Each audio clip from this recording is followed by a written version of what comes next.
So NatWest and RBS effectively offer the same account, their student account. So you go from either of those two banks. Doesn't matter which one you go for, whichever one is best for you. The overdraft here is potentially one of the largest overdrafts you're going to get as a student, largest 0% overdrafts, up to £3,250 over the course of a degree.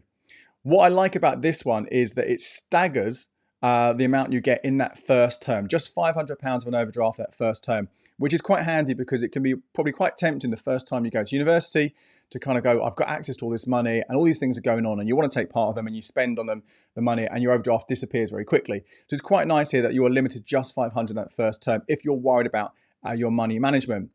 But then after that, after the first term is over, you get up to £2,000 to get you for the rest of the first year and all of the second year. And then when that third year starts, you can get, like I say, that additional amount, which will bring you to up to £3,250 in total.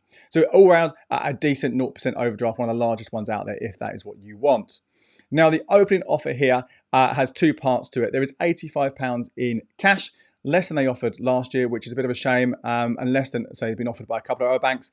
But 85 quid is still a decent bit of extra free cash to have.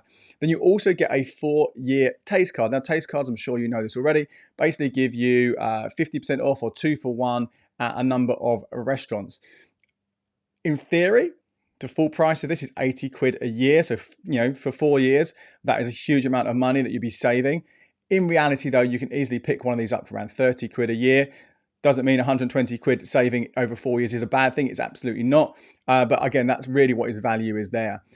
Also, you've got to think about here, are you actually going to use those restaurants? There are lots of other ways students can save money on food and drink. So I think if you go for this account, the money and the overdraft should be the reason to do it. The Tastecard is just an extra perk that you'd get at the end of it. But again, not a bad option to go for if you are after a particularly sizable overdraft.